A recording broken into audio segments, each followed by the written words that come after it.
අද ඊයේ හෙට කියා වෙනසක් නැත. අතීතයේ කුවේණිගේ සිටම ගැහැණුන් ප්‍රාර්ථනා කළේ ආදරයයි. ගැහැණුන්ට වැරදුනේද ඒ ආදරේ තමන්ටම සින්නක්කරව ලියා ගන්නට යාමේදීය. දොරකඩ දෙවොල තරංගා දිසානායක මේ දිග හැරෙන්නේ දොරකඩ දෙවොල 4 වන කොටසයි. ඉතින් එන්න අහන්න. එහෙත් ඉදිකඩුල්ල ළඟ නැවැත්වූ මෝටර්සයිකල් කරුවා ඉදිකඩුල්ලට දමා තිබූ උණගස් දෙක ගලවා පසෙකට කර යළිත් බයිසිකලයට නැගී ගේ දොරකඩට එද්දී පද්මලතා කෙල්ලගේ කටින් තනේ ඇද නයිටි ඇතුළට දමාගෙන නැගී සිටියාය. රිසිසේ කිරිබොන්නට බැරි වූ කෙල්ල කේන්තියෙන් හඬන්නට වූවාය. ඇය දරුවා පරක් කර ගන්නට උත්සාහ දරුවාය. සමාවෙන්න ඕන කරදර කරන්න ආවට. ඒත් නෑවිදින් බෑ.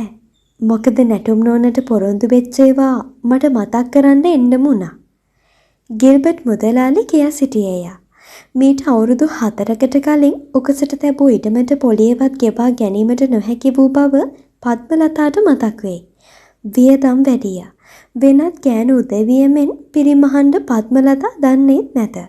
වෙන ගැහැණුන් මෙන් තැල්කොළ කඩන්නට, ගොටුකොළ කඩන්නට ඇය වතු ගානේ යන්නේද නැත. කන්කුන් කඩන්නට වැවට බහින්නේත් නැත. නෙළුම් මල උදුරන්නට යන්නේත් නැත. හැමදේම කඩෙනි. පසුගිය දින ටිකේ පිරිමැහුනේ ඩාවිඩ් ගෙනත් ඇමූ අඩු වැඩියෙනි. එහෙත් දැන් සතියකින් පමණ ඩාවිඩ් මේ පැත්තට ආවේද නැත. මම ගෙවන්න තමයි හිටියේ. පොඩ්ඩක් පරක්කු වුණා. එහෙම කියලා හරියන්නේ නෑනේ. දැන් දවස් කීයක්ද? හරි ඉතින් මම මේකෙන් පැනලා යනවා. ලබන මාසේ දිනේට ගෙවන්නම්. එහෙම මිසක්. ගිල්බර්ට් මුදලාලි මෝටර් සයිකලයට නැග යන්නට ගියේය. කෙල්ල බෙරිහන් දෙමින් හරන්නීය. පද්මලතාට දැන් කෙල්ල වල්ලා පොළවේ ගැහිමට තරම් කේන්තියක් හිත තුල කැකෑරේ. කෙල්ලට මාස 3 පිරී ඇත. ඊළඟ මාසයේ තමාගේ නිවාඩු ඉවර වෙයි. කෙල්ල දමා ඉස්කෝලේ යන්නටද විදියක් නැත.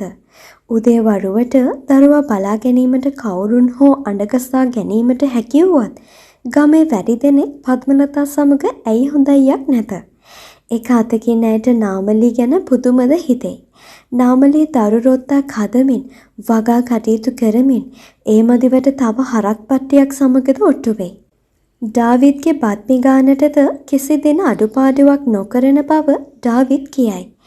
නාමලීගේ අත්ගුණේ මුසු බත්මි ගානට වහවැටුණු ඩාවිඩ්ට පද්මලතාගේ පරිප්පු හොද්ද සැමන් ටෙම්පරාදුව දිරවන්නේම නැත. කට පිච්චෙන තරම් සැරට මාළු පිණි නැත්තම් ඔහු බත් කන්නේද නැත. පද්මලතා ළඟ ඉන්නා විට ඩාවිඩ් වැඩිපුර බඩගින්නේය.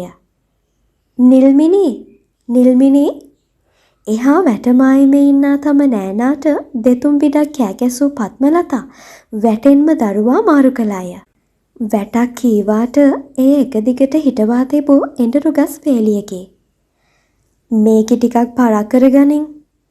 කොහේ යන්නද නෝනක්කේ? මේ මිනිහා සති 2-3ක් ආවේ නෑ. නාමලිත් නැති අතර වෙන ගෑණියෙකුට වහ වැටිලාද කවුද දන්නේ? එච්චරකට මිනිහා. උඹ කටුබැල්ලි වගේ එල්ලෙනකොට මේ මිනිහා ඉඳී ඈ. ඇත්ත තමයි. ඔය කොයි හරි ගිහින් ඇති. බලාපන්. නිල්මිනී කෙල්ලව අතට ගනිමින් පැවසුවද ගිල්බර්ට් මුදලාලි ඒ ඉදිකඩුල්ලෙන් හැරෙනවත් නිල්මිනී බලාගෙනය. දියට දැමූ පොල්ලතු ටික ගොඩට ඇත. පොල්ලතු 10ක් 15ක් හෝ වියා ගැනීමට සිතා ඇය කැත්ත අතට ගත්තා පමණි. ගෙට දිවා පද්මලතා නයිටිය ගලවා දමා කළු සායට අඳින හැට්ටේ ඇඳගෙන සෙරප්පු දෙක දාගත්තාය. කළු සුදු රූපවාහිනිය ගෙනාවේ ළඟදීය. සසංක එහි කාටුනේට සමවැදී උන්නේය. ඌට යන්නේන තැන් කියන්නට උවමනාවක් නැත. පද්මලතා හනිකේ කඩුල්ල පැනගත්තාය. නාමලී සමන්තිනීත් අරගෙනම මැදවච්චියට ආවේ ටවුමට යන අත්ට්‍රැක්ටරේ නැගගෙනය. අත්තප්පගේ මලගමෙන් පසු තවත් මාසයක් පමණ රැඳී වුන් ඇය යළිත් අනුරාධපුරයට ආවේ බොහෝ හිත් වේදනාවෙන් අනුරාධපුරයට පිටවී ගිය නාමලී ලෙසින් නම් නොවේ. අත්තප්ප මෙතුවක් කල් ජීවත් වූයේ තමා එනතුරු වග නාමලී තේරුම් ගත්තාය. අනුරාධපුරයේ නවුදින් මැදවච්චයේ කැලෑබද ගම්මානේ අවුරුද්දකට කිට්ටු කාලයක් ඇය ගත කර තිබුණේ. ඒ කාලය ඇතුළත සමන්තිනීත් එකල නාමලී මෙන්ම දුම්බුරු පාටට හුරු පාට අරගෙනම බෝල ගෙඩියක්සේ හැදී හිටියාය. කවදත් කෑමෙන් බීමෙන් නාමලීනට හිඟුනේ නැත. මොනතරම් සතුටකින් ගෙදර ආවත් ගෙදර ආසැටියේම නාමලීගේ සිහින සියල්ල සීසීකඩ විසිරී පැවතුනේ. එතකොට උඹලා කවුරුවත් ඉස්කෝලේ ගියේ නැද්ද? ඔසරිය ගලවා මහන්සියට ඇය බොඩිය පිටින්ම ඊට උඩින් චීත්තයක් පටලා ගත්තාය. කුමාරයා නම් ගියේම නෑ. මංජුල නම් ඉඳලා හිටලා ගියා. මං කොහේ යන්නද ගෙදර සුමේ කරන්න ගියාම? හදිස්සියම ධම්මිකා මහ ගෑණියක් වී ඇති වග නාමලීට දැනේ. අප්පච්චි සරකුරලා ඉස්කෝලේ යන්න කීවෙත් නැද්ද? අප්පච්චි ඉතින් ගෙදර ඉන්න එපා. රැට හිටියෙත් නැද්ද? ඇය ප්‍රශ්නය අසාගත්තේ බොහෝ අපහසුවෙනි. ධම්මිකා එයට දෙන පිළිතුර ඇයට අමුත්තක් නොවේ. තමා නැති කාලයේ තමාගේ සල්ලාල ස්වාමි පුරුෂයා තපස් රැක්කේ නැති වග ඇය හොඳටම දනී. අප්පච්චි ඉතින් හිටියේම නැටුම් ඉස්ලා දිහා තමා. ඒත් පහුගිය ටිකේම නම් ගෙදර හිටියේ. රැට ගියෙත් නෑ. ඇගේ හදවතට යම් සහනයක් දැනුනි. දැනුත් බූරුවැන්තට වී බුදියගෙන සිටින ඩාවිඩ්ගේ කිසිම හාවක් හුවක් නැත. ඔය විදිහට දිගටම ඔහු ගෙදර රැඳී සිටිනවා නම් පද්මලතා සමග ඇති වෛරය මේ ආත්මයෙන්ම නිම කරගත හැකි බව ඇයට දැනේ. උඹලා හෙට ඉඳන් ආයෙත් ඉස්කෝලේ යන්න ඕන හොඳේ? නාමලී තීරණය දුන්නාය. තමා ළමිස්සියක තනිකර ගියේක වරදක් යයි දැන් නාමලීට සිතේ. අවුරුදු 14ක් වයස ඇති ධම්මිකා දැන් හොඳටම පෙනුම ඇති කෙල්ලකි. මට බෑ ගිහින් පොඩි උන් එක පන්ති ඉන්න. ඒ වුණාට 8ට 9ට යනකම්වත් ඉගෙන ගන්න දෙපැයි. ඔය නැටුම් මිස් කියන උඩ දාගෙන හිටියට ඒකිත් යන්තම් 8 පාස් විතරයි කියලා මිනිස්සු කියන්නේ. දැන් නම් 8 පාස් වුණාට ගුරුපත් වීම ගන්න බෑ කියලා සුමන හාමුදුරුවෝ කිව්වා. ඒක තමයි මං කියන්නේ. SSC පාස් කරගනින්න කියලා. ඒ වුණාට ගණන් බැරුව SSC කරන්න බෑ. පැහිච්චකන් තියලා හෙට ඉඳන් ලෑස්ති වෙලා ඉස්කෝලේ යන්න. හොදෙන රෙදි තියේ නම් දීපල්ලා. මං වැවට ගිහිල්ලාම ගිලිලා නාගෙන එන්න. හරි කිරිස්මයි. නාමලී එසේ කියා උන්තනින් නැගිට්ටාය. සමන්තිනී ආවේ නම් කැමැත්තෙන් නොවේ. සමන්තිනී එද්දි ඩිංගිරි මණිකා හොඳටම ඇඬුවා. එහෙත් සමන්තිනී දුක කියා දෙයක් දැනුන්නේ නැත.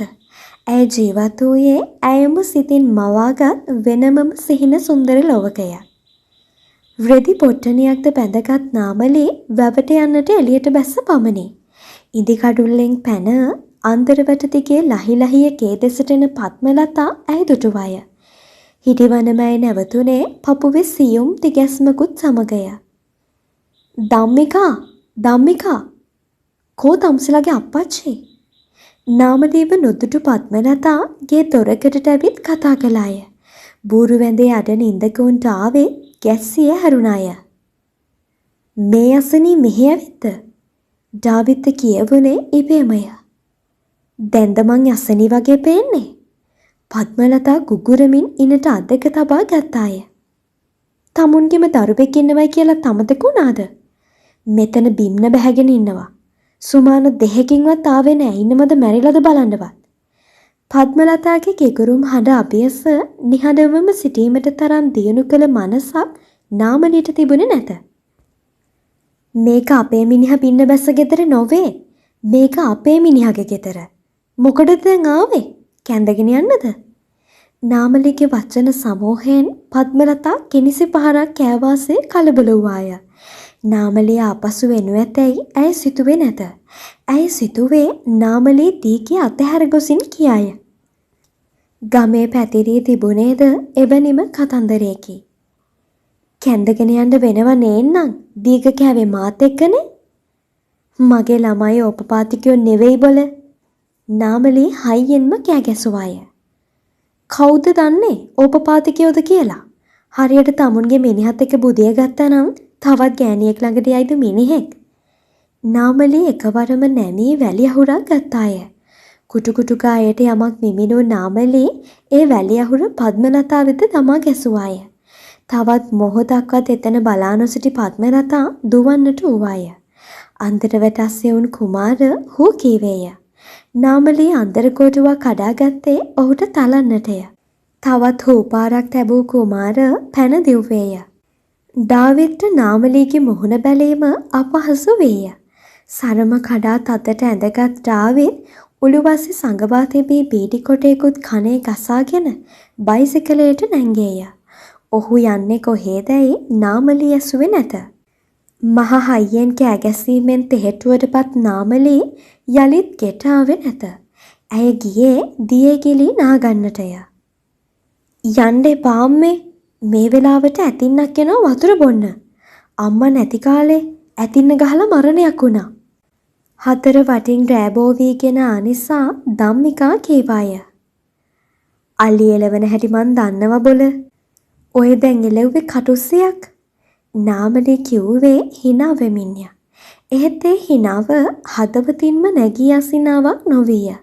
අත්තප්පා අවවාද කළේ මේ ශාස්ත්‍රයේ කිසිවෙකුට අවඩක් කිරීමට යොදා නොගන්නා ලෙසය. එසේ වී නමුත් සුදා විඳින දුක දැක සුදාගේ පවුල වෙනුවෙන් ඔහු ගුරුකමක් කර දුන්නේය. ඒ ගුරුකමෙන් පසු අත්තප්පගේ මල ගෙදරට සුදා ආවේ තමාගේ සැමියා දරු දෙදෙනාත් සමගය. ඇය මිනිහ ළඟ වැද වැටමින් අඬපු හැටි නාමලීට මතකය. සුදාව පැත්තකට ඇදගත් නාමලී අර වැඩේ හරි ගියාද? කියමින් ඇසුවාය. හරියටම හරියක්කේ. අත්තප්පට පින් සිද්ධ වෙන්න ඕන. සුදා කීවේ ඇගේ කඳුළු අලුත් කර ගනිමිනි. චේතනාහං හිකවේ කම්මං කරෝති. අත්තප්පගේ මුවේම තිබුණේ ඒ පාටයයි. චේතනාව කර්මය වේ. තමාගේ පාපයේ සිතිවිල්ලක් නැත. තමාගේ පවුල රැක ගැනීම බිරිඳකගේ යුතුකමකි. පද්මලතාගේ මුළු සර්වාංගයේ පුරාම සැරව බිපිලි වැනි බිපිලි විශේෂයක් දමා ඇති වගත් ඇයට පාසල් යාමටවත් නොහැකි වගත් නාමලීට ආරංචි වූයේ පසුදා ධම්මිකාත් මංජුලත් ඇදගෙන පාසලට යතිය. බොහෝ කාලයක් පාවිච්චි නොකර දුර්වර්ණ වී ගිය සුදු ගවුම කෙල්ලගේ පපුවට හිරය. අලුත් සුදු ගවුමක් හෙට අනිදාට මස්සවා දිය යුතු බව කල්පනා කරමින්ම නාමලී කෙල්ලගේ කොණ්ඩේ තනි කරලට ගෙතුවාය. තනි කරලට ගොතා රිබන් පඩියකින් ගැට ගැසුවාය. තැන් තැන්වල තිබේ පොත් ටිකත් චොපි නුරයකට තමාගෙන ඇය ධම්මිකාව සූදානම් කරගත්තේ බලහත්කාරයෙනි. පාසලට ගොස් එනතුරු සමන්තිනී බණ්ඩරම්මගේ නිවසෙහි රැඳුනාය. ඊයේ රාත්‍රියේ කසිපුබී ගෙදරා ඩාවිඩ් කෑමත් නොකාම ඇඳපතා ගත්තේය. තවමත් ඔහු ඇඳේය. කඩයක්කේ මට කොපි පොත් 4කුයි මකන කෑල්ලකුයි පැන්සලයි පෑන් 2කුයි දීපන්. ගමේදී අත්තප්පා ළඟ වැඩ කර එකතු කරගත් සැලකිය යුතු මුදලක් නාමලී ළඟ තිබුණේ. අනේ නාමලියෝ මොකෑ බං උඹ කරේ? ආන් නැටුනෝනට නැගිට ගන්නවත් බෑලු. නාමලී අත්තප්පා ළඟ ශාස්ත්‍රය ඉගෙනගත් බව කිසිවෙක් දැනුනේ නැත. ඒ මොකෑ? සරුවාංගේ පුරාම බිපිලි දාලලු. හරියට දෙයියන්ගේ ලෙඩ හැදිලා වගේලු. නාමලීගේ මුවෙහි වියරු සිනහාවක් ඇඳි මැකී ගියේය. මං කරපු දෙයක් නෑ. ඒකි මට ගහන්න වගේ අත අමෝරගෙන ආවේ. ඒ වෙලාවේ වැලිමිටක් අරන් ගැහුවා. එච්චරයි. ඒකි කියනවලු ඔබ මැතිරුවා කියලා. මන් දන්න මන්තර. හා ඕක දියන් කඩයක්කේ සුනංගු වෙනවා. මන් නැති දවසල මුන් ඉස්කෝලේ ගිහිල්ලා නැහනේ. නාමලී හිතේ සතුටින් යුතුවම රුපියල් 10ක් හැට්ටයස්ෙන් ගෙන ඒ ඔක්කොම මට දිගු කළාය. උදෙන් මාරු නෑ බං. එහෙනම් කරෝල කැල්ලක් කිරලා තියපන්. එසේ කිව් නාමලී දරුවන් පස්සෙන් නැතුනේ හිතින් hina වෙමිනි. ආව මෙතන මාත් එක්ක හැප්පෙන්න. ඒ මාන්නය ඇගේ මුළු හිත පුරාම තිබුණේ. ඇගේ හිතේ පාපී චේතනාවක් තිබුණේ නැත. ඇයට උමනා වූයේ මොන වදහිංසාවක් විඳගෙන හෝ ජීවිතයේ ඉතුරු ටිකක් ඩාවිඩ් සමග කෙසේ හෝ ගෙවා දමන්නටය. ඩාවිඩ් කෙරේ ඇගේ තිබුණේ පුදුමාකාර තණ්හාවකි. කෙතරම් ශාරීරික පීඩා දුන්නද මානසික පීඩා දුන්නද ඇගේ හිත ඩාවිඩ් කෙරේ අපමණ කරුණාවකින් ආදරයකින් පිරියයි. නාමලීට තිබුණේ ඔහුව අතහැර ගන්නට බැරිකමයි. හරියට තමන්ගේ මිනිහත් එක්ක බුදියකට තරම් වෙනත් ගෑණියෙක් ළඟට යයිද මිනිහෙක්.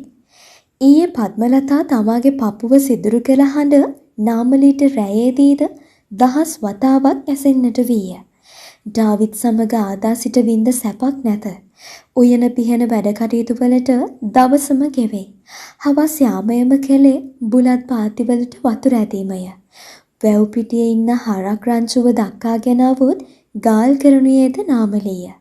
උන්ට වතුර, පුන්නක්කු, පිදුරු, තනකොළ ආදී සොයා දෙන්නේ ඇයමය. කුඹුරු වැඩ කාලයට තවත් වැඩ අධිකය. වී ටික ගෙට ගන්නට ගැමි ගැහැණුන් හෙළන ඩාබිඳු මේ සාලිය තැන්නේ වැව් වතුර හා සමානය.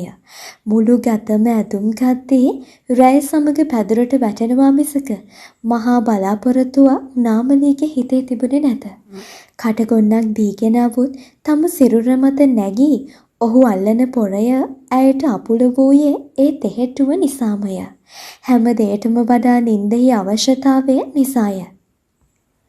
අම්මේ ලොකු ටීචර් බණීද දන්නේ අම්මා ඇවිත් කියන්නකෝ. ධම්මිකා පාසලේ ඉදිකටුල ළඟදී කීවාය. කෙල්ල ගුටි කනු ඇතැයි බිය වූ නාමලී පාසල ඇතුළට ආවාය.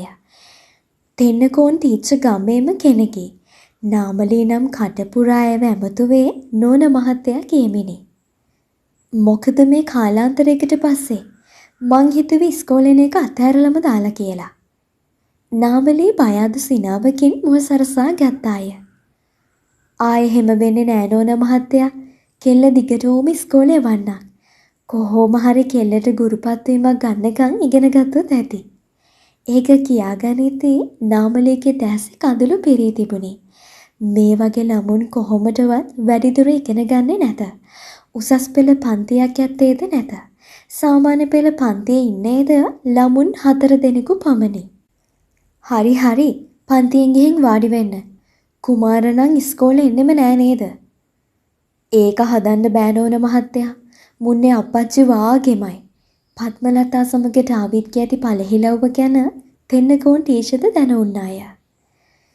කොහොම හරි අපේ ඉස්කෝලේට නැටුම් මිස් කෙනෙකුත් නැතිවුණේ මෙයාලගේ අප්පච්චි හින්දා තමයි. නාමලී බිම බලා ගත්තාය. මංජුල නාමලීගේ සාරි පොටේ එල්ලි කොකම්බායි. ඔය ළමයා දුවන්න පන්තියට. තෙන්නකෝන් ටීචර්ට ඊයේ සිද්ධියත් ආරංචි වූයේ උදෙමය. අලියා එළවීමේ සිද්ධියත් සමගම ගමෙන් අතුරුදහන් වූ නාමලී නැවත ගමට සැනින්ම කළ හපන්කම අත්විඳේ පද්මලතාය. නාමලී යනු එසේ මෙසේ ගැහණියක නොවන වග තෙන්නකෝන් ටීචර් තේරුම්ගෙන සිටියාය. හා හොඳයි ධම්මිකාගේ අම්මේ. දැන් ඉස්කෝලේ පටන් ගන්න ළඟයි. යන්න එහෙනම්. තෙන්නකෝන් ටීචර් ආපිට හැරුණාය. මේ දෙදෙනාගේ වෛරය ලෙහෙසියෙන් නිමවන දෙයක් බව නම් පේන්නේ නැත. සසංක ඉගෙනුමට දක්ෂ ළමයෙකි. තෙන්නකෝන් ටීචර්ට දුක ඒ ළමයා ගැනය. මේ වැඩිහිටියන් එකතු වී විනාශ කරනුයේ ඒ ළමයාගේ අනාගතයයි. නාමලී පාසලට ගිය පසු ඩාවිඩ් කලේ නැගිට එහෙන්ම පද්මලතාගේ නිවසට යාමයි. ලෝක යුද්ධයක් සිද්ධ වීමට නියමිත බව ඔහු නොදන්නවා නොවේ. පද්මලතා මොනතරම් කටසැර කුහක ගෑණියෙකුවද ඇයත් සමග ගත කළ සුන්දර හෝරාවන් ඩාවිඩ්ගේ හිතේ තදින් පළපදියම් වී තිබේ. කුඩා දැරිය තමා වගේමය. එයත් ඔහුට අමතක කළ හැකි නොවේ.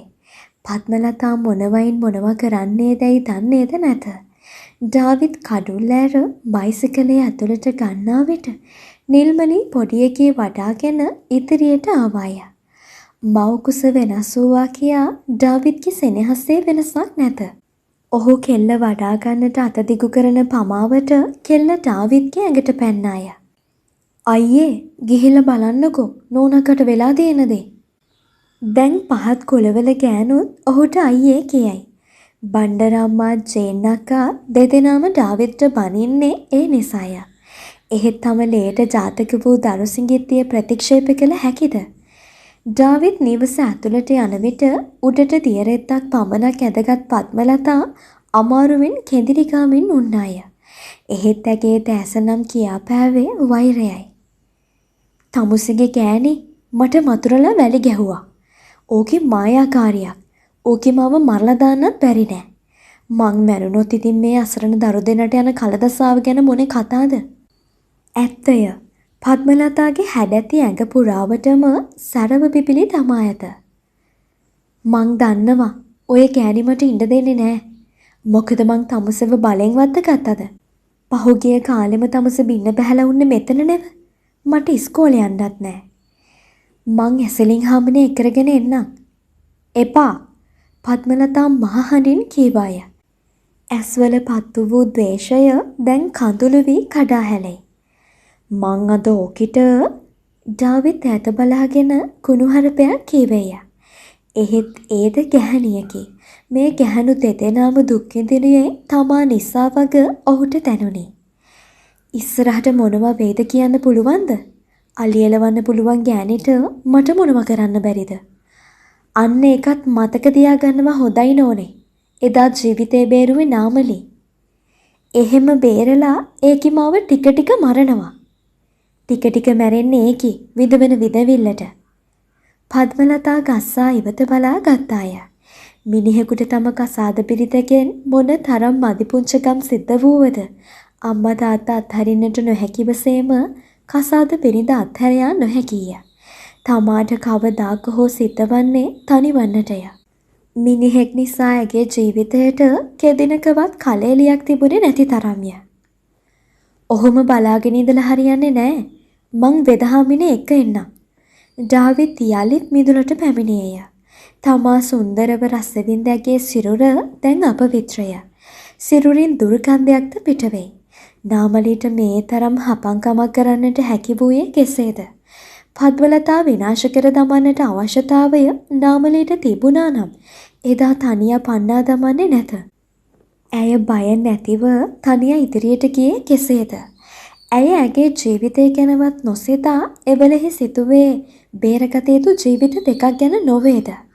එදා සිට ගම්මු නාමලීගේ හොඳ කීහ. නාමලී කොහොමටත් ගම්මුන්ගේ හොඳ හිත දිනාගෙන සිටි ගැහණියෙකු වූවාය. ගමේ ගැහණු දෙදෙනෙකු සමග පවුල් කන එකම මිනිහා ඩාවිත් නොවේ. ඒ ගැහණු නුවද එකිනෙකා ගැන කෝන්තර පිරිමහන්නේ නැත.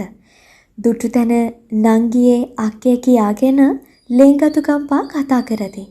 එහෙත් නාමලීත් පද්මලතාත් අතර නම් ආත්ම ගණනාවකටවත් සමගියක් සාමදානයක් ඇතිවන්නේ නැති බව පමණක් ඩාවිත්ට විශ්වාසය. ඩාවිත් කුඹුර ළඟ දෙවුල් ගහට බයිසිකලේ හේතු කර ඇසලින් වෙදහාමිනේගේ නිවසට ගියේය. එහෙත් ඒ වන විටත් නිවසේ පැවතියේ කලබලයකි. වෙන මොනවා කරන්නද? පොලිසියට ගිහින් පැමිණිල්ලක් දානවා. ග්‍රාම සේවක මහත්තයා කොහේ හොයන්නද? ඇසලින් වෙදහාමිනේ ඔසරේකුත් පටලවගෙන එළියට වැස්සාය. මොකා වෙලා තියෙන්නේ? එතනුන් පුංචිරාලගෙන් ඩාවිත් ඇසුවේය. රද්දි අරන් ගිහින් නෙවි ඊයේ පාන්දර. උඹලා කන්දේ බැලුවේ නැද්ද? කන්දට හරකෙක් දක්වන්න ඉතින් මස් කරන්න බලාගෙනමනේ. කන්දට ගිහින් ඇවිත් ඕක වෙදහාමිනේක කියන්නේ කොහොමද? පැලිලා මැරෙයි. ඒකත් හරි. රත්තිව ගම පුරා හොයා හෙම්බත් වූ ගැටව් ටිකක්ද වෙන තරණය කරමින් සිටියෝය. ඒ වන විටත් වෙදහාමිනේ පොලිසියට යන්නට එළියට බැස හමාරය. උන්ද දරුවෙකුට වඩා ආලවන්තකම් පෑවේ රත්තිට. ඊටත් ඒකි ගැබ්බරයකි. හෙට අනිද්දා පැටිය වදන්න ඕනේ හින්දා මඩුවකුත් හැදුවා. සාමෙන් ලපුහාමි කීවේ හිතේ දරාගත නොහැකි වූ දුකෙන්මය. ඉඳ හිට හරක් හොරකම ගමේ සිදු නොවෙනව නොවේ. ඌරන්ට තුවක්කු බැඳීම, වලවල් කැපීම ආදී ක්‍රියා නම් ගමේ ඕන තරම් සිද්ධ වේ.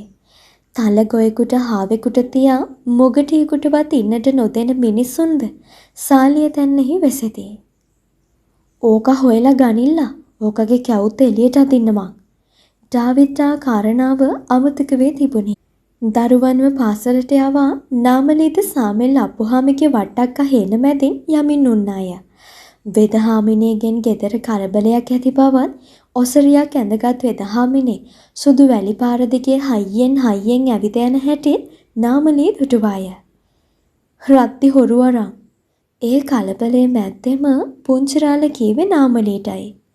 අනේ අපේ පැටියෙක් වදන්න හිටියේ. මෙලහටත් මස් වෙලාද දන්නේ නැහැ. වෙදහාමිනේ පපුව පැල්ලලා මැරෙයි.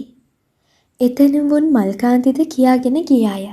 ඩාවිඩ්ගේ බයිසිකලය දෙවුල්ගහට හේතු කර ඇති හැටි නාමලී දුටුවාය. ඔහු මේ ආරංචියට එන්නට ඇතැයි සිතූ ඇය ඔහුට කතා නොකරම පය ඉක්මන් කළාය. අවුරුද්දකටත් වඩා නාමලී ගෙදර නොසිටිය නිසා මුළු ගෙදරම අමුතුවෙන්ම පිරිසිදු කරන්නට වී ඇත. කුස්සියට හෙවිල්ලන්නට පොල් අතු ටිකක් වියා දැමිය යුතුය. වැස්සක් හෙට අනිද්දාට වැටෙන්නට පුළුවන් කමක් තියෙන වග නාමලීගේ හිත කියයි. ඇය එමින් ගමන කඩයට ගොඩ වුණේ කිරා තියන්නට කියූ කරෝල කැල්ල ගන්නටය. නාමලියෝ මොකෑ උඹර නැටුන් ඕනට කරේ? ඇඟ පුරාම සැරෝ පිපිලි දාලලු. හරියට දෙයියන්ගේ ලෙඩ හැදිලා වගේලු. කඩේ පඩිය නගීතිම උක්කු අම්මා විමසුවාය. මං කරපු දෙයක් නෑ කඩයක්ගේ. එහෙනම් ඒකිට දෙයියන්ගේ ලෙඩ හැදිලා වෙන්නේ නැති. උඹ මතුරල වැලි ගැහුවලු. ඒකි පොල්ලක් උස්සගෙන එනකොට මං මොකෙන් ගහන්නද? ඒකයි වැලි අහුරක් ගැහුවේ. නැද්දකින් විතරක්. අනුන්ගේ මිනිස්සු හාගෙන එන වල්. නාමලී ඉතුරු වචන ටික ගිලගෙන කරෝල කෑල්ලත් තව අඩුම කුඩුම ටිකකුත් රැගෙන යලිත් පාරට වැස්සාය. ඇය නිවසට එන විට බණ්ඩරම්ම සමන්තිනේ කිහිල්ල ගහගෙන කුමාරට බැන අඩ ගහමින් සිටියාය. කුමාර පොල්ලකුත් රැගෙන අන්දරවැට පීර මොනවදෝ හොයයි. මොකෑ ඔය? නාමලියේ මේන් මෙතන හෙනපත නාගරාජයෙක් තරණි ගහගෙන. අම්මපා මං උපන් තේකට දැකලා නැහැ එච්චර විශාල නාගයෙක්. මේකනම් අප්පුච්චගේම පුතා. අර නාගයට ගහන්න පැන්න නෙව. නාමලී අතේ තිබු සොපින්නුරය බණ්ඩරම්ම අතට දී සාරිපොට ඉනේ ගහගත්තාය. කුමාරයෝ ගාපියේ පොල්ල බිම. ඉස්කෝලේ යන්නෙත් නැහැ. කැලේ පැනලා හැදිය තුකි මහ එකා වගේ. කුමාරට ගහන්නට පැන නාමලී ඔහු වෙතින් පොල්ල අරගෙන පසෙක වූ අන්නාසිකොල්ලට විසිකලාය. ඒ සමගම අන්දරවැටේ එකටම ඈදුණු මුල් අතරින් මතු වූ නාගරාජයා නාමලීට පෙනී පිප්පුවේය. නාමලියේ මෙහෙට වර තොට ගහයි. ඒ වන විට බණ්ඩරම්මගේ කටේ කෙල හිඳී තිබුණේ. නාගරාජයා සුදු පැහැයට හුරු අලු පාටය. පෙනේ පුප්පගෙන නාමලි දෙස බලාගෙන හිඳේ. නාමලී අඩියක් පස්සට වූවාය. ඉන්පසු කිසි කලබලයක් නොමැතිව නාගයා ගේ දෙසට ඇදී යන්නට විය. ආන් අරක ගෙට යනවා. සද්ද නොකර ඉඳින් නැන්දම්මේ. නාමලී මොනවා කරන්න යනවාදැයි බණ්ඩරම්මට තේරුම් ගත නොහැකිය. නිවස දෙසට ඇදී යන නාගයා වළක්වන්නට ඇය උත්සාහ නොගන්නීය.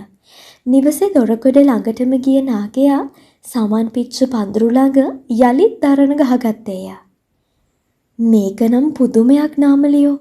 වතුර හානවිත් වෙන්නේ මේ ග්‍රීස්ම කාලේ. ඔහොම ඉඳලා යයි නැන්දම්මේ. මං කෙල්ල ගන්නම්. අන්න අරේ ගිනි අරන් හොරකමක් වෙලාලු. හොරකමක්? ඒ මොකක්ද? වෙදහාමිනේගේ රත්ති හොරෙන් පන්නලා කියන්නේ. බණ්ඩරම්ම සමන්තිනී නාමලිය අතට තී කම්බුලේ අත ගහගත්තාය. දෙයි හාමුදුරුවනේ මේ වැව් දහස් ගාණක් තියෙන අනුරාධපුරේ ඕකුන්ට බඩකට පුරව ගන්න විදිහක් ඇත්තෙම නැත්ද? වැහි නැති හෙන වදින්න ඕන. ඔව් වැහි නැති හෙන. ඔව් නැන්දම්මේ වැහි නැති හෙන. නාමලී අත ටිකක් අමුතුයයි බණ්ඩරම්මට සිතුනි. ඒ ගැන වැඩිපුර හිතන්නට නොගිය බණ්ඩරම්මා හනිගේ වැටපැන්නේ දවල්ට මොනවා හෝ ලිපේ තියන්නට සුනංගු වූ නිසාය. කරත්තේ දක්කාන හන්දියට ගිය හීන් බණ්ඩා තවම අවුදින් නැත. ඔහු එන්නට පෙර කැටිකොස් ගෙඩියක්වත් කඩාගෙන මැල්ලුමක් හැදිය යුතු යන අදහසින් ඇය වැටපැන්නාය. කුලී කාර්යයක් ගෙන්නාගෙන ඩාවිඩ් පද්මලතාව ඉස්පිරිතාලෙට ගෙන ගියේ ඇසලින් වෙදහාමිනේ හම්බ වෙන්න බැරි වූ නිසාය. ඉස්පිරිතාලෙන් පද්මලතාව නවත්වා ගත්තේ රෝගය හඳුනාගත නොහැකි නිසා වාට්ටුවට දමා ප්‍රතිකාර කළ යුතු බව කියමිනි. පද්මලතාව ඉස්පිරිතාලේ නවත්වා ඩාවිඩ් හවස් යාමේ ගෙදර ආවේය. පොලිසිය පැමිණිල්ල දමා එන ඇස්ලින් වෙදහාමිනේ ඔහුට බස් එකේදී හම්බ විය. පොලිසියට කීවට වැඩක් නෑ හාමිනේ. ඔය වගේ වට පොලිසියෙන් එන්නේ නෑ. ඔහු කීවේ හාමිනේගේ හිත රිද්දවන්නට නොවේ. හරක් හොරකමක් සිද්ධ වූ පසු ඒ හරක නැවත ලැබුණු කාලයක් මතක නැති නිසාය.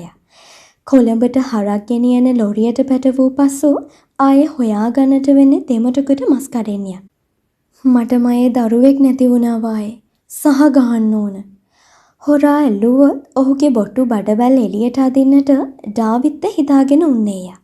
ඒ තරමට ගම්මු වෙදහාමිනේට හිතවත් වූහ. ඩාවිත් බස් එකෙන් බැස පයින්ම නිවසට ආවේ බයිසිකලයේ පද්මලතාගේ නිවසේහි තමයිය.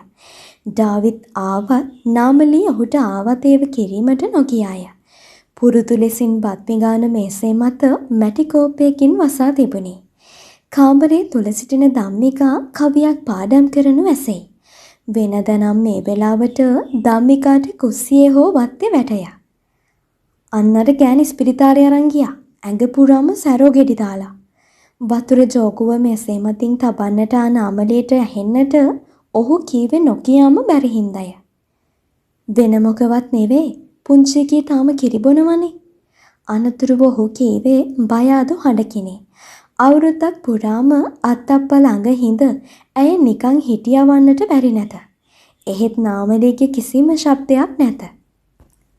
ඇය කෑ ගසනවා නම් කට කියනවා නම් ඩාවිඩ්ට එතරම් බියක් නැත. එහෙත් ගැහැණියකගේ මේ නිශ්ශබ්දතාවය එය කියාපාන්නේ මහා අනතුරකි. කටසැර ගැහැණියකට කිසිසේත්ම බිය යුතු නැත. ඇගිලින් වෙදහාමිනේ නිතරම කියන්නේ හිස් භාජන ශබ්ද බවය. පන්සලේ සුමන හාමුදුරුවෝ කියන්නේ බෙරේකට තැලූ විට එය ශබ්ද නගන්නේ ඇතුළත හිස් බව නිසාය. එහෙත් මේ බරය දැන් හඬ තලන්නේ නැත. ඒ කියන්නේ ඇතුළත හිස් නොවන බවය. ඩාවිත් අයියේ කඩුල්ල දෙසින් කසිප්පු චුට්ටගේ කටහඬ ඇසේ. බත් ටික ගිල දැමූ ඔහු කටවල් දෙක තුනක් ඉතිරි කරේය. ඒ ඔහුගේ හැටිය. අත සෝදාගත් ඩාවිත් සාලයට යන්නටත් පෙර චුට්ටගේ දොරකඩට ඇවිදින්ය. මොකෝ බං රත්ති පැන්නද? පොලිසියෙන් පැන්නනම් මෙහෙට රිංගන බෑ. රත්තිව පන්නපු එක අහුවෙලා. ඈ මොකක් පොලිසියෙන්? නෑ කන්ද කැලේ මස් කරලා. ඩාවිතුත් මීට ඉස්සරහා හරකුන් මස් කිරීමේ ක්‍රියාවලියට හවුල් වී තිබේ. ඒ පාප මිත්‍ර සේවනය නිසාමය. හරකෙකු මැරීමේදීත් ඌරෙකු මැරීමේදීත් ඔවුන් ලබන වේදනාව අපමණය. නාමලී එතෙන්ට ආවේ එවිටය. කවුද රත්තිව මස් කරලා තියෙන්නේ? ආරංචිය හැටියට නම් සුබසිංහ මහත්තයාගේ කොල්ලා. මන්ත්‍රීගේ කොල්ලා වරදක් කරාට පොලිසියෙන් දඬුවම් දෙන්නේ නැහැ. සුබසිංහ අවුරුදු ගණනාවක් තම ආසනයේ දිනාගෙන වුන් ආණ්ඩු පක්ෂයේ මන්ත්‍රීවරයෙකි. ඔහු ගමට රටට වැඩක් කළත් ඔහුගේ පුතු චමින්ද නම් කළේම අහස් පොළව නොහුලන දේවල්මය. ඔහුට නීතියෙන්ද දඬුවම් නොලැබිනි. කොහොමද දන්නේ චමින්ද බේබි මේක කරා කියලා? ඒ ටික ඇසුවෙත් නාමලීය. වෙනද නම් නාමලී චුට්ටගේ මුහුණ බලන්නේ නැත. නාමලී තියා ගමේ කිසිම ගැහැණියක චුට්ටි සමග ඇයි හොඳයියක් නැත. ඊට හේතුව හැටියට ඔවුන් කියන්නේ තමන්ගේ සැමියන්ව කසිප්පු බොන්නටදී ඔවුන් නරක කරන්නේ චුට්ට බවය. චුට්ටේ හැමෝටම දුන්නේ එකම උත්තරයකි. මං උඹලගේ මිනිස්සු බලෙන් උස්සාන ගිහින් බොන්න දෙනව නෙවෙයිනේ. යන්නය. ඔයාගේ හේතු නිසා මහමගදී දුටුවත් නාමලියුවද චුට්ටගේ මුහුණ බැලුවේ නැත. එහා ගමේ මිනිහෙකුට සර්පෙක් දෂ්ට කරලා වෙදහාමිනේ එක යන්න ඇවිත් තියෙනවා. ගුණේ සිටි ගොයියා. එතකොට චමින්ද බේබිගේ කැබ් එක ඔතන නතර කරලා ඉඳලලු. බේබිගේ බත් බැලේ ගුණසිරිව පන්නගෙන. රතිව කන්දට දක්වනවා කවුරුත් දැකලාද? මොකෝ නාමලියගේ ඔබ පොලිසියෙන් වගේ ප්‍රශ්න කරන්නේ? ඩාවිත් අහන්නට උමනා වුණේ ඒ ප්‍රශ්නයමය. ටිකකට යමන්කෝ කන්දෙත් සෙනඟ පිරීලා ගල් වලින් එකක්ලු ලේ. එහෙමම මරාගෙන මස් කොරාගෙන ගිහිල්ලලු. පැටියාගේ මලකඳ නරිකාලලු බං. බඩපපුව දනවා මේව අහනකොට. නාමලේ හිතාගෙන වුන්නේ චුට්ටේ අනු හදවතක් නැති මිනිසෙකු බවය. ඔහු දඩයම් කරේය. සතුන්ට උගුල් ඇටුවේය. කසිප්පු බොනවුන්ට කට ගැස්ම හැදුවේ ඔහුමය. හා යමන්. ඩාවිඩ් බෝලකූඩුවේ එල්ලා තිබූ කමිසයේ එක අතක් දාගෙන චුට්ටගේ බයිසිකලයට නැගගත්තේය. ගේ දොරකඩ දකුණු පැත්තේ සමන් පිච්ච වැලගාව නාගයා දරණ ගසාගෙන සිටිනු ඩාවිඩ් දුටුවේ නැත. නාමලේ ඉදිරියට આવොත් නිකමට එදෙස බැලුවාය. නාගයා තවම සිටි තැනමය. නාමලේ දුටු විට හිස ඔසවා පෙනේ පිප්පුවේය. අත්තප්පේ මේ උඹද? නාමලී නොදැනුවත්වම ඇගේ කටින් එසේ පිටවුණි. ඒ ගැන නාමලීටම පුදුමය. එහෙත් අත්තප්පා සත්වාත්මයක උපදිනු ඇතැයි කෙසේවත් හිතන්නට නොහැකිය. අත්තප්පා කියා තිබුණේ මරණාසන්න මොහොතේ ඇතිවන චුති චිත අනුව ඊළඟ ප්‍රතිසන්දිය ලබන බවය. අත්තප්පා සත්වාත්මයක උපදින්නට නොහැකිද? අත්තප්පම කී කතාවක් නාමලීට මතක් වෙයි. කෝසල මල්ලිකා බොහෝ පින්කම් කළ බුදු සසුනේ දායිකාවකි. ඇගේ මරණින් පසු ඇය දිවලෝකයේ උපත ලැබුණු ඇතැයි විශ්වාස කරන ඇගේ සැමියා කොසල් රජු බුදුන් හමුවට ගොස් ඒ ගැන විමසයි. එහෙත් සත් දිනක්ම ගියා බුදුන් වහන්සේගෙනට පිළිතුරක් ලැබෙන්නේ නැත. එයට හේතුව කෝසල මල්ලිකාව ගැටවිලකුවේ උපත ලබා තිබීමය. මෙය දැනගතහොත් කොසල් රජ බුදු සසුන ගැන කලකිරෙන බව දැනගත් බුදුරජාණන් වහන්සේගේ නිශ්ශබ්දතාවයට හේතුවත් එයම වේය. ගැඩවිලාගේ අවකාලය දින 7කි. ඊට 7කට පසු කෝසල මල්ලිකාව යළිත් දෙව්ලොව උපත ලබයි. බුදුන් වහන්සේ අනේ කොසල් රජතුමාට උත්තර දෙනුයේ ඉන් අනතුරුවය. ඇය ගිහි කාලයේ කරන ලද පාපයක් මරණ මොහොතදී මතක් වී ඇය තිරිසන් ආත්මික උපත ලද බව බුදුන් වහන්සේ දේශනා කළසේක. අත්තප්පටත් එසේ සිදුවන්නට නොහැකීද?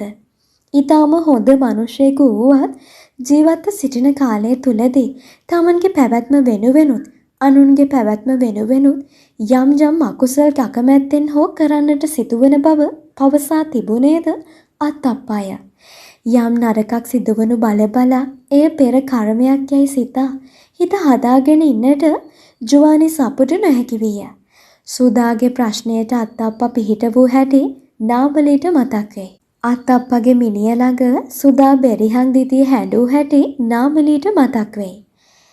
තවමත් නාගයා නාමලී දෙස බලාගෙන ඉදී. ඔය චමින්ද බේබි තමයි පේමක්කගේ දුව රම්මිව දූෂණය කරේ. ඊට පස්සේ රම්මි වැවට පැනලා මැරුණා. ඒක සීදි වෙනසා ගැනීමක් විදිහට තමයි පොලිස් පොතේ ලියවුනේ. රම්මිව කැලයට ඇදගෙන යනව දැකපු අයත් හිටියා.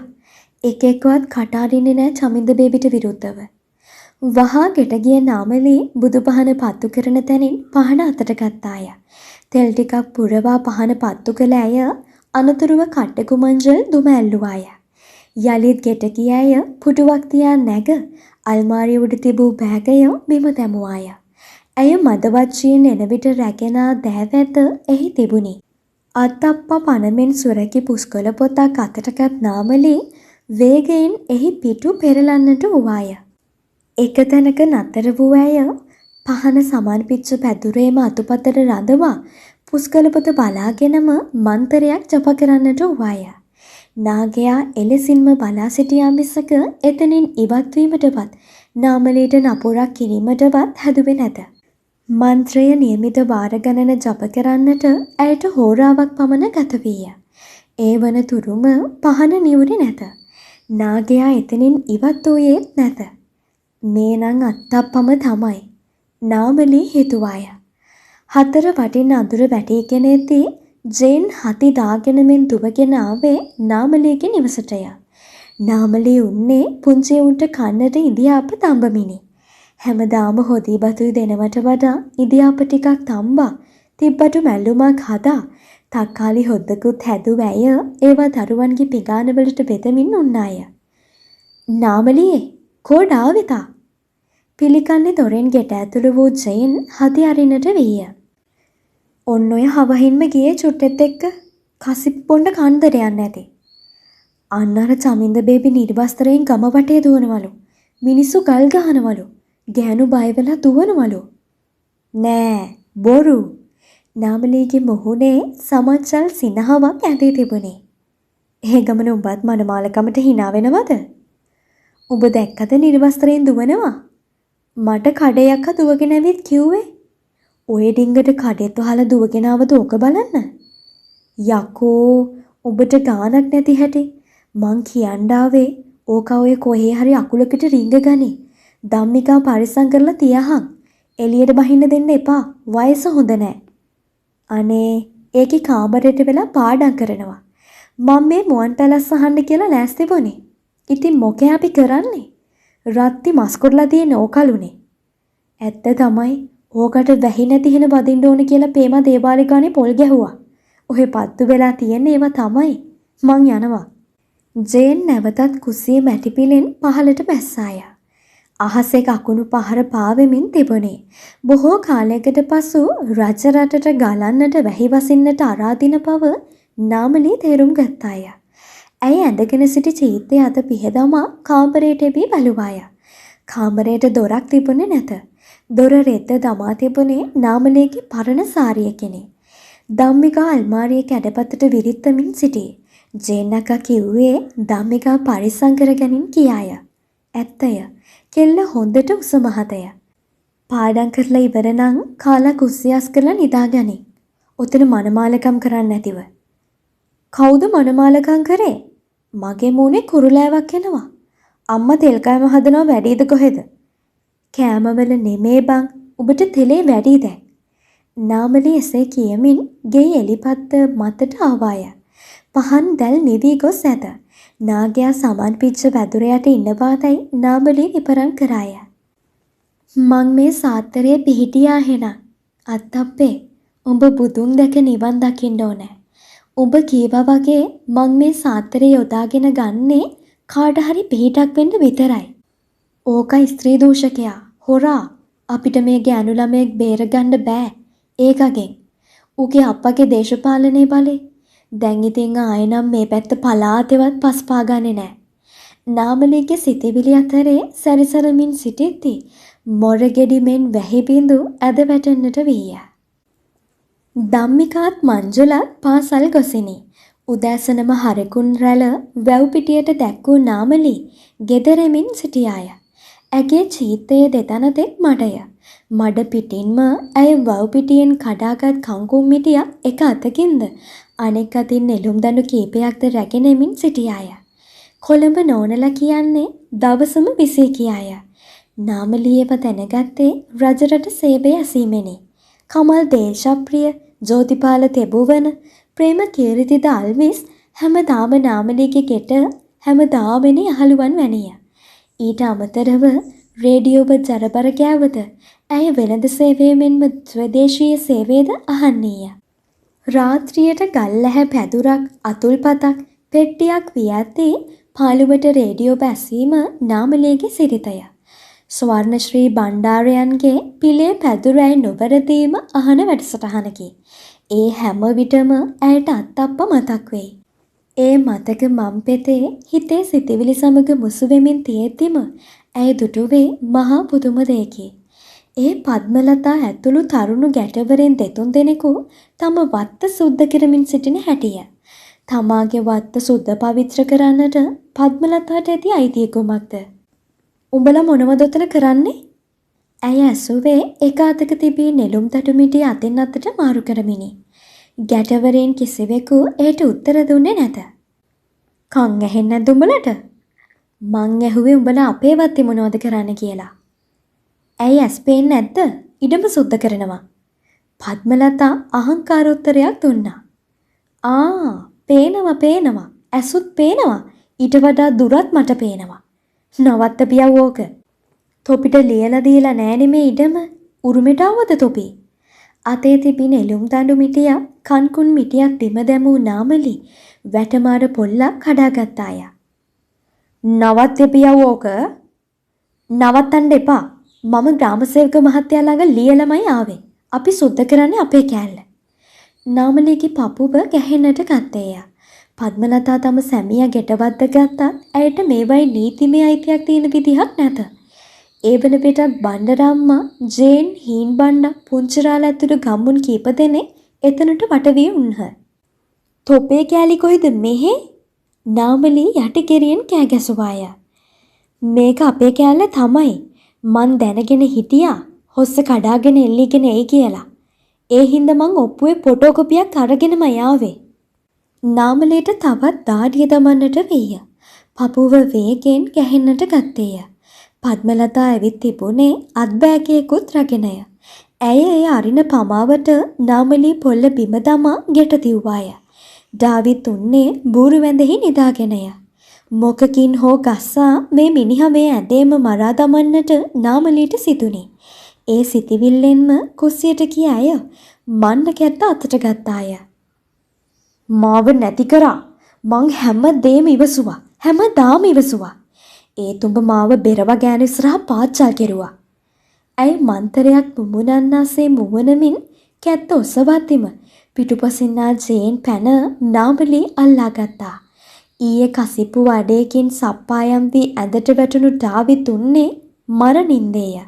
ඔහු සිහිනෙන් මෙන් අවදි වී ඇඳෙන් ඉවතට පැන්නේ ඇඳ ළඟ වුන් සරම පවා ගැන නොහිතමිනි. මොකද්ද මල්ලි ඔබ මේ කරේ? තව ඩිංගෙන් මේ ගෑණි ඔබට කොටනවා. ඒ වන විටත් නාමලීගේ අතේ කැත්තය. ජේන් පිටුපසින් හතිලමින් දුවකෙනා හීන් බණ්ඩා නාමලීගේ අතින් කැත්ත උදුරා ගත්තේය. තෝ අරකිට ඉඩම් ලිව්වද බොල? කතා කරපිය. තෝ අපේ පවුලේ නම්බුව කාලා දාන්න ආපු කාලකන්නියෙන්. බෙරව ගෑනුන්ගේ රෙද්දාස්සලක් ගමදිවට ළමයින්ට උප්පැන්නත් ලියලා. තව මෙතන උන්ට ඉඩමුත් ලිව්වද බොල? බණ්ඩරම්ම කෑගසාගෙන ගියා. ඒ කිසි දෙයකට උත්තර ඇයට අවශ්‍ය වුණේ නැත. ගිය සුමානේ දවසක ඔහු කච්චේරිය පැත්තට යන හැටි කඩේ උක්කුමැණිකගේ කෙලිය දැක තිබුණේ. නමුත් මේ වැනි රාජකාරියකට බව නම් බණ්ඩරම්ම හීනකින්වත් හිතුවේ නැත. ඔය පට්ට බැල්ලි මගේ පවුල විනාශ කරා. මේ අහිංසකී ගොළු වුණා. ඒක දරුවෙක් මැරුණා. නව නිංගිරාවෙන්දා. නාමලී හඬන්නට වුවාය. එහෙත් ඒ හැඬුම් අහන්නට ඩාවිත් පැත්ත පලාතක වූයේ නැත. නාමලීගේ හැඬුම් ශබ්දය ඇසෙන වාරයක් පාසා පද්මලතා හිත යටින් සිනාසුනාය. දැන් සියල්ලම හරිය. තමා උසස් කොලයක කියමින් මාන්නේ නිදමුණු නාමලී දැන් හඬන්නේය. බස්නායක වාසගම ඇත්තේ දැන් ඇයට පමණක් නොවේ. තමාගේ කුසින් උපන් අශ්විනීටත් ඒ අයිතිය තිබේ. ඇය වත්තේ එහා මෙහා සක්මන් කෙරුවේ ආඩම්බරේනි. පිරිමියෙකු වසඟයට ගැනීමට නම් කායික වශයෙන් හා මානසික වශයෙන් ඔහු ඉල්ලන හැම දෙයක්ම දිය යුතුය. ඒ විශ්වයෙහි පද්මලතා නාමලීට වඩා ඉදිරියෙන් සිටියාය. ගෙල්බට් මුදලාලිට ඉඩම සින්නවිය ගිය පසු පද්මලතාට පාරට බහින්නට සිදුවන වග ඇය දැන සිටියාය. ඒ නිසාම කෙසේ හෝ දාවිට්ට කන් කැඳිරිකා ඔහුගේ අක්කර 4ක ඉඩමින් අක්කර 1හමාරක් කෙසේ හෝ තමාගේ නමට ලියා ගැනීමට පද්මලතා කපටි වූවාය. ඇය දරු සෙනෙහසයට ඉලක්ක කර ගත්තාය. ඩාවිඩ්ගේ රුවම රැගෙන උදැසන පිපුණු සුදු අරලියාවක් සේම ප්‍රභාමත් පෙනුමක් ඇති අශ්වනීට ඩාවිඩ් පනමින් ආදරය කළේය. ඉස්කෝලෙට ඇවිත් ඉන්නමලුත් සර් කෙනෙක්. උපනන්ද සර් මා ගැන බලාපොරොත්තුවක් තියෙනවා වගේ. පද්මලතා ඩාවිඩ්ට කීවේ බොරුවක්ම නොවේ. උපනන්ද බිරිසගෙන් දික්කසාද වෙන්නට වුන් අවුරුදු 50කට ආසන්න ගුරුවරයෙකි.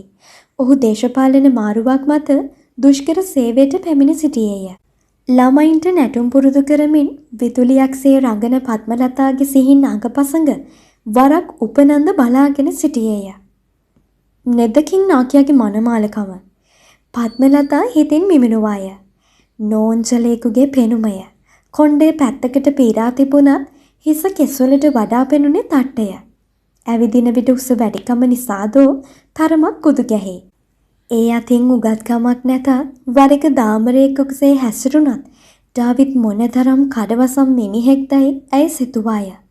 පද්මලතාද යම් විටක ඩාවිඩ්ගෙන් තැලුම් කෑවද ඒ හැම තැනකම තිබුණේ ආදරණීය අයිතිවාසිකමකි. අවුරුදු 5-6ක් පුරාවටම තවම මේ සම්බන්ධතාවය නැවතී නැත.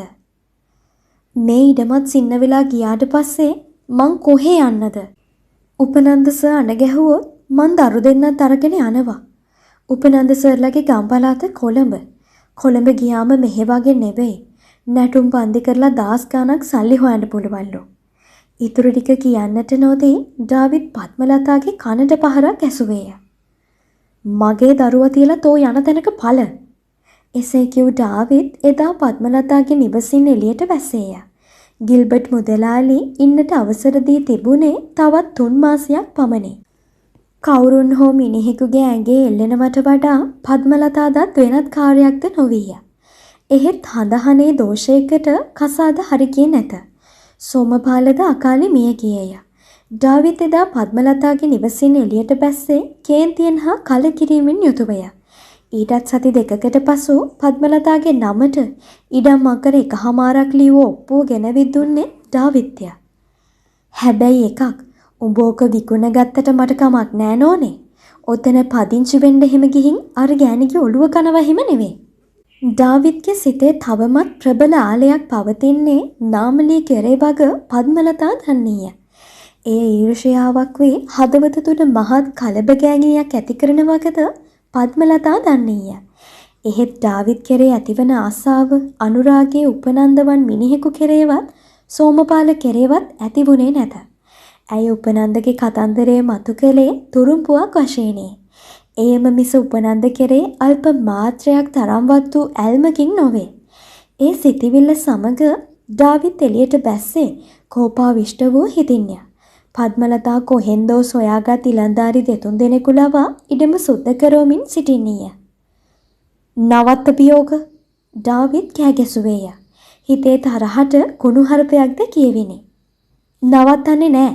උඹ මොනව කරන්නද? මම මෙතන ගයක් හදලා පදිංචි වෙනවා. පද්මලතා කීවේ ඉන්නට අත් දෙක තබාගෙනය. තමා පද්මලතාගෙන් ඉල්ලුවේ ඉඩමේ පදිංචි නොවන ලෙසය. තොට මං බැල්ලි.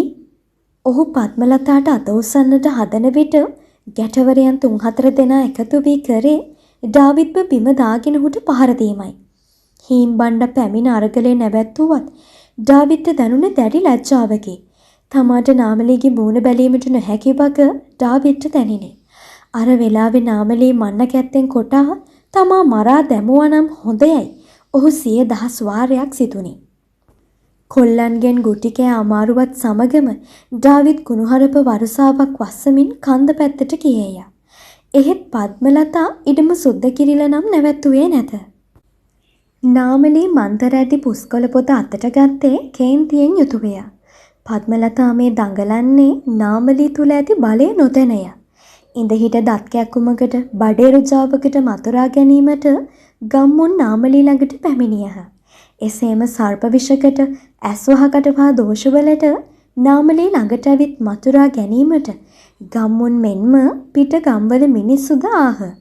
කෙනෙකුට විනේ කටින්ඩට නම් මේ සාත්තරේ යොදාගන්න එපා. ඒ වගේ කරුම ආපිට පළ දෙනවා. අත්තප්පගේ අවවාදේ මතක් වූ ඇය නැවතත් පුස්කොළ පොත පසෙක තැබුවාය. නැත්තම් පද්මලතා හිස් ලූලූ අත දුවන්නට නාමලිට බැරිකමක් තිබුණේ නැත. හැමදේම ස්වභාව ධර්මයට යටයි. ස්වභාව ධර්මයෙන් දෙන දේ තමයි හොඳම දේ. අත්තප්පා කවදත් හිස දැමුවේ ස්වභාව ධර්මයේ නීතිවලට.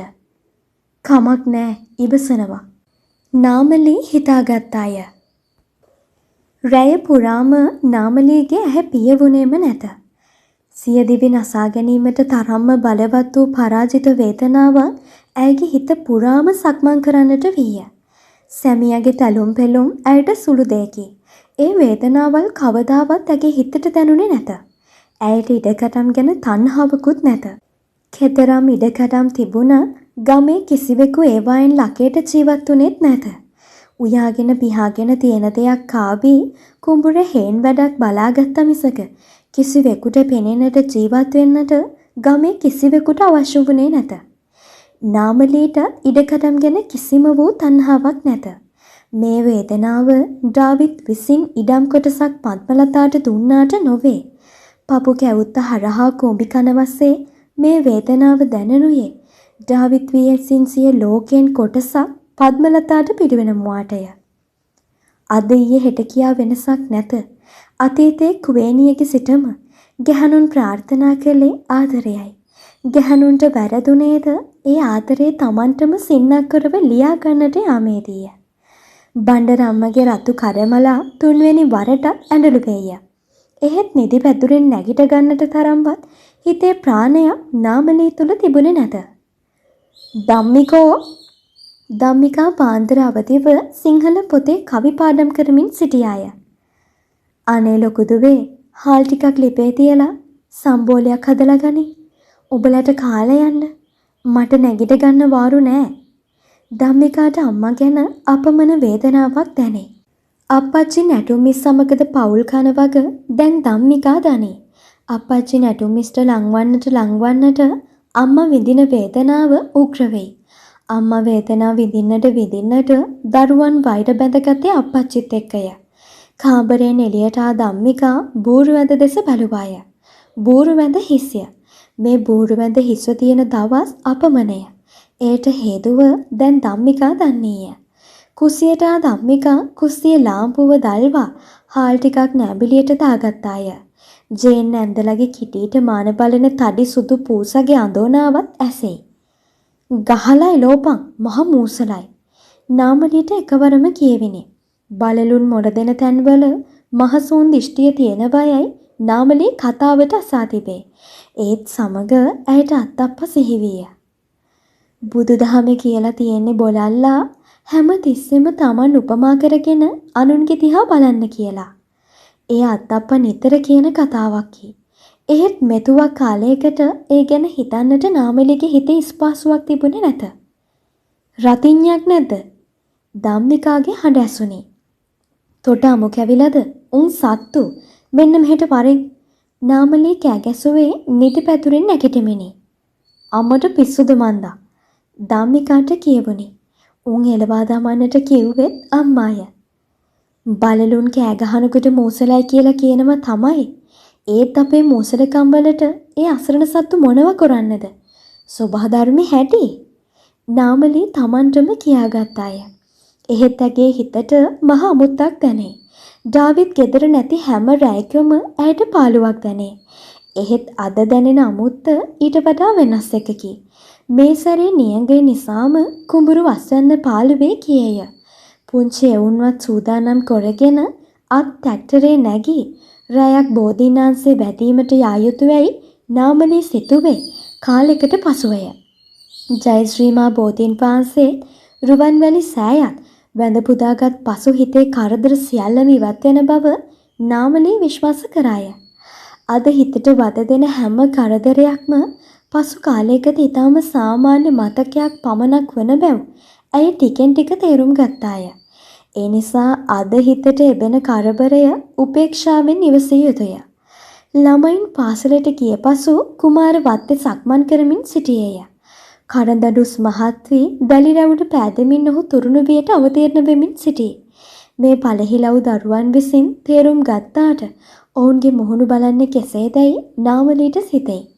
ඒ නිසා පద్මලතාට ඕනෑ දෙයක් කරන්නට ඉඩ ඇර Tamanගේ පාඩුවේ ඉන්නවා යයි හිත හදාගත් නාමලී ඉදලා අරගෙන මිදුලා අමදින්නට පටන් ගත්තාය.